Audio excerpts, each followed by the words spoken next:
कार्य के अंदर मैं और एक विषय उल्लेख करना चाहता हूं। पिछले नीट की मामला जब सामने आई है,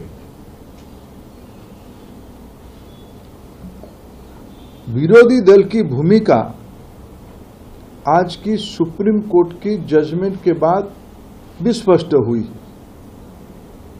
विशेष करके देश की नेता प्रतिपक्ष, लोकसभा में नेता प्रतिपक्ष काल तक जो रवैया अपनाए थे, देश की एग्जामिनेशन सिस्टम को अमान्य करना, उसको सेम कहना, उसको रबिश कहना, यह उनकी बौद्धिक स्तर का प्रमाण करती है।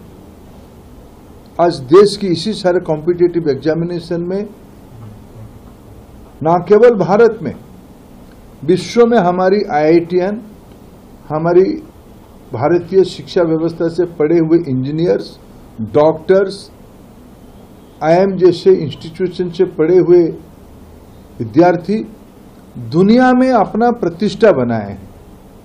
भारत की इसमें प्रतिष्ठा बनी है। ये सारे एग्जामिनेशन को निंदित करते हुए राहुल गांधी जी भारत को ही निंदा पहुंचाए हैं। देश की विद्यार्थियों को गुमराह करना, भ्रम पैदा करना, सामाजिक तनाव के लिए प्रोत्साहित करना, यह उनकी राजनीति का एक योजनाबद्ध हिस्सा रहा है। देश में लगातार चुनाव पराजय को स्वीकार नहीं करने के कारण अनर्की, सिविल अनरेस्ट उनकी रणनीति की हिस्सा बनी हुई है।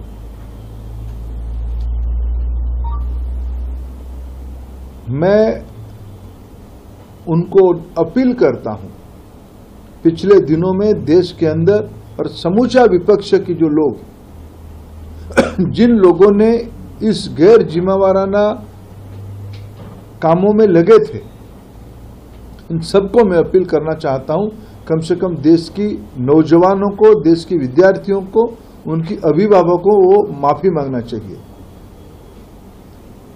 राजनीतिक विषय अलग हो सकती है, लेकिन देश की विद्या, मैं शुरू से कह रहा हूं, मैं राजनीतिक भाषा नहीं बोलना चाहता हूं।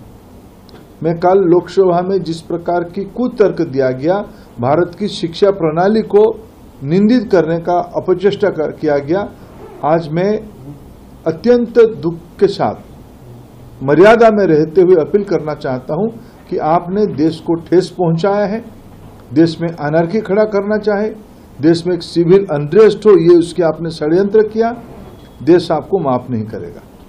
राजनीतिक प्रतिद्वंदिता अलग हो सकती है, राजनीतिक वाद विवाद अलग हो सकती है, लेकिन देश के विद्यार्थी बच्चे सभी के हैं, ये कोई पार्टी के नहीं होते हैं।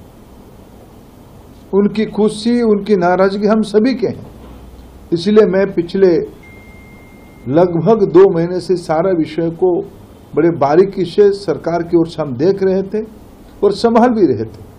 हम भी कोशिश कर रहे थे कि कोई किसी भी प्रकार की हमारी वाणी के कारण किसी को आहत ना पहुंचे। लेकिन मित्रों, मैं आज फिर सुप्रीम कोर्ट की इस ऐतिहासिक जजमेंट के बाद फिर कहूंगा, सत्यमेव जयते, सत्य कभी छुप नहीं सकता है। अगर आप ये वीडियो YouTube पर देख रहे हैं तो हमारे चैनल को सब्सक्राइब करें और बेल आइकन को दबाना ना भूलें। अगर आप Facebook पर ये वीडियो देख रहे हैं तो हमारे पेज को लाइक करें।